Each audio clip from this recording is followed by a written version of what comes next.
Hello everyone. So first of all, a warm welcome to all of you on your own YouTube channel of Shriram IAS.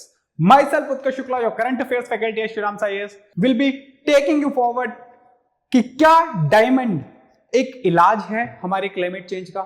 जो हमारा climate change हो रहा है किस वजहों से चेंज हो रहा है, ह्यूमन एक्टिविटीज की वजह से, जिसे हमने नाम दिया एंथ्रोपोसेन इरा का भी। ठीक है, क्या डायमंड उसमें कोई रोल प्ले कर सकता है? First of all, climate change से सबसे बड़ा इशू क्या है? Global warming. तो अगर आप ग्लोबल वार्मिंग की बात करेंगे, क्या है ये ग्लोबल वार्मिंग? सबसे पहले global warming is nothing but the rise of temperature of earth. और ऐसा क्यों हो रहा है? इन रियलिटी जो हमारी सूर्य किरणें पृथ्वी पर आ रही हैं वो वापस नहीं जा पा रही है, यही ट्रैप हो जा रही हैं due to greenhouse gases, due to pollution and number of other things. उससे क्या हो रहा है? इन जनरल राइज हो रहा है टेम्परेचर जो हमारे अर्थ का है। तो अगर हम बात करेंगे क्या इंपैक्ट है, तो रिसेंटली एक स्टडी ने बोला है कि global temperature are now 1.2 degree Celsius higher than the pre industrial level. और इसे कैसे भी करके 1.5 डिग्री सेल्सियस से हमें नीचे कंट्रोल करना है। ये हमारी कमिटमेंट थी क्या पेरिस क्लाइमेट डील को हम कहें कि अगर डिकोड करने की बात करें तो यही कमिटमेंट्स हमने दी थी। और उसमें हमने कुछ कमिटमेंट्स दी थी कि 1.5 डिग्री को तक रोकने के लिए इस टेम्परेचर राइज को we will perform certain actions but not to avail. अगर हम देखें क्या हम उन एक्शन से इन रियलिटी अपना क्लाइमेट चेंज कंट्रोल कर पा रहे हैं? ये टेम्परेचर राइज होना रोक पा रहे हैं? जी नहीं। Even if each and every nation completes their commitments, even then we will not be able to reduce the same। ठीक है, क्योंकि कंट्रीब्यूशंस जो हमने कमिट किया है उसके अकॉर्डिंग हमें कम से कम नहीं तो बाय 2030 43%, ठीक है, 43% अपने एमिशंस डाउन करने पड़ेंगे। बट जो हमने एक्शन प्लान्स दिए हैं या नेशनली डिटरमिन्ड टारगेट्स दिए हैं उसके according we will be able to control और से रिड्यूस ओनली -2%। सिर्फ 2% हम रिड्यूस कर पाएंगे। क्या मतलब है इस बात का? स्टिल वहां पे डेफिसिट है 41% का। हम इसका मतलब सर्टेनली 1.5 डिग्री से अबव जा रहे हैं टेम्परेचर राइज में। ठीक है, इसका मतलब क्या है कि जो हमारे स्टेप्स हैं, जो हमने स्टेप्स लिए हैं वो करंटली मोर देन इनफ नहीं है। तो इसके लिए एक सॉल्यूशन पुट फॉरवर्ड किया गया है। सॉल्यूशन है नथिंग बट जियो इंजीनियरिंग। तो है क्या ये जियो इंजीनियरिंग और इसे कैसे कर सकते हैं? Geo engineering is a kind of engineering और type of steps which are taken by the humankind to reverse the temperature और to reverse the I will say जो हमने एक एनवायरमेंट को अपने नुकसान पहुंचाया है टू इंजीनियरिंग वेज। हमारे अर्थ पे जो इश्यूज क्रिएट हो रहे हैं, जो टेम्परेचर राइज हो रहा है उसको कंट्रोल करने का आर्टिफिशियल वे में ह्यूमन इंटरवेंशन के साथ जो हम स्टेप्स ले रहे हैं वो है जियो इंजीनियरिंग।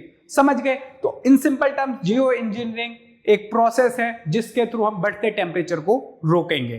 ठीक है, अभी जो रिसेंट स्टडी हुई है उसने ये प्रोपाउंड किया है, ये प्रमोट किया है कि डायमंड एक बहुत अच्छा साधन हो सकता है।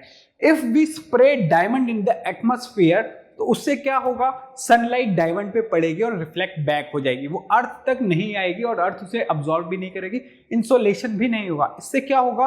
टेम्परेचर राइज नहीं होगा। ये पहली बार ऐसी कोई स्टडी नहीं हुई है, but at the same time past में भी ऐसी स्टडीज हुई हैं जहां पे हमने सल्फर जैसे आई विल से सब्सटेंस को बोला गया है कि अगर यूज करें हम स्प्रे में तो हम काम कर सकते हैं बेसिकली क्लाइमेट चेंज को रिवर्स करने के लिए। ठीक है, अब हम बात करते हैं कि diamond in the sky basically असर कैसे करेगा। ठीक है, स्टडी ने कहा कि एक तो जो हमने बात की कि वो जैसे सनलाइट डायमंड पे पकड़ेगी वो रिफ्लेक्ट बैक कर देगी।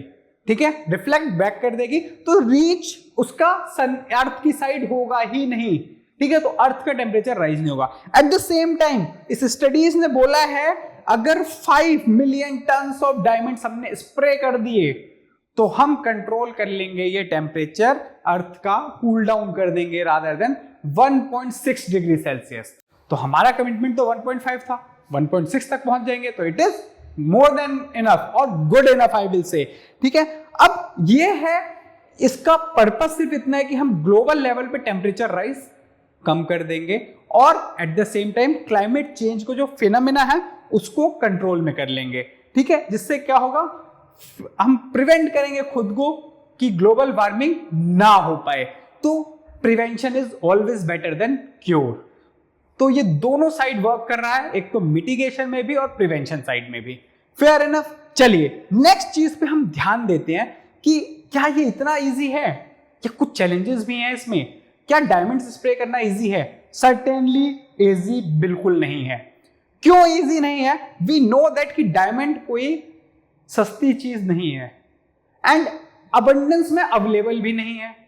अब दोनों चीजों का ना होने की वजह से इसकी कॉस्ट हाई बढ़ रही है, ठीक है, और स्केलेबिलिटी कम है। देखो स्केलेबिलिटी क्या होता है, किसी भी चीज को जब लार्ज अमाउंट में या ह्यूज अमाउंट में इंप्लीमेंट किया जा सके, बट डायमंड तो अबंडेंस में ही नहीं है, तो स्केल कैसे करेंगे हम उसको। एट द सेम टाइम अगर हमने ऐसा कर दिया, नेचर से छेड़छाड़ किस हद तक अलाउड करी जानी चाहिए, आप ही बताइए मुझे। क्या आपको लगता है सॉरी, क्या आपको लगता है कि नेचर हमें अलाउ करेगी उससे नेचुरल प्रोसेस से छेड़छाड़ करने में?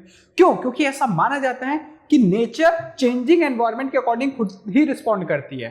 शिफ्टिंग ऑफ प्रेशर बेल्ट्स बोल रहे हैं, या हम बोल सकते हैं कि अब पहले ठंड में हम ऐसे बोलते थे यार अक्टूबर में पिछली बार बहुत ठंड पड़ी थी, इस बार नवंबर में पड़ रही है उतनी ठंड, अब अगली बार फिर नवंबर में। तो हम कह रहे हैं पैटर्न चेंज हो रहा है, अब पिछली बार की तरह नहीं रहा, पहले की तरह बातें नहीं रही। Getting it? सो यही चीज, क्या ये सब सही है? सर्टेनली अगर हम करेंगे तो ये हमारा पूरा लाइफ साइकिल चेंज कर सकता है, कल्चर चेंज कर सकता है। मे भी हमारा वेदर पैटर्न चेंज हो जाए, मे भी हमारा एग्रीकल्चर चेंज हो जाए, और प्रॉपर इकोसिस्टम में भी चेंजेस आ सकते हैं। हो सकता है कुछ स्पीसीज एक्सटिंक्ट कर जाएं, हो सकता है कुछ स्पीसीज और आ जाएं। फॉर एग्जांपल हमने अंटार्कटिका का ग्रीन होने के बारे में भी सुना। क्या है वो क्लाइमेट चेंज ही तो है। This is how the things are improving, ठीक है। देन सेकेंड कंसर्न है कि कंसर्न्स तो इतने सारे हैं, but can we say that ये रे ऑफ लाइट है, हमारे लिए होप भी है। मतलब ये जो रे ऑफ लाइट है हमारे लिए एक्चुअली होप है। Certainly it can be said. अगर कोई चीज चैलेंजिंग है तो क्या हम उसके ऊपर काम ना करें? Is it so?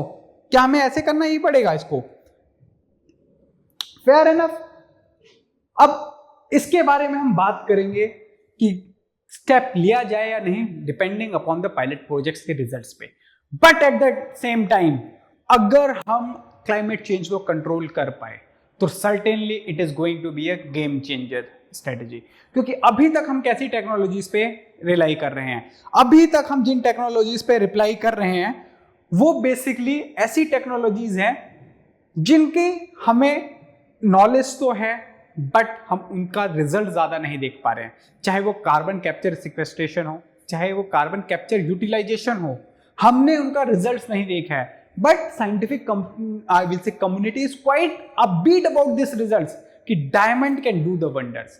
सो ये ऐसा होगा कि नहीं, we have to say it. But at the same time geo engineering जो कीवर्ड है आपको याद रखना पड़ेगा। यूपीएससी एस्पायरेंट है तो जीएस3 में यूज करना पड़ेगा, और एज एग्जांपल में डायमंड की केस स्टडी भी लिखनी पड़ेगी, तभी आपका क्लाइमेट चेंज वाले क्वेश्चन में अच्छे मार्क्स आएंगे। Fair enough. That's all from my side. Thank you for your time. All the best.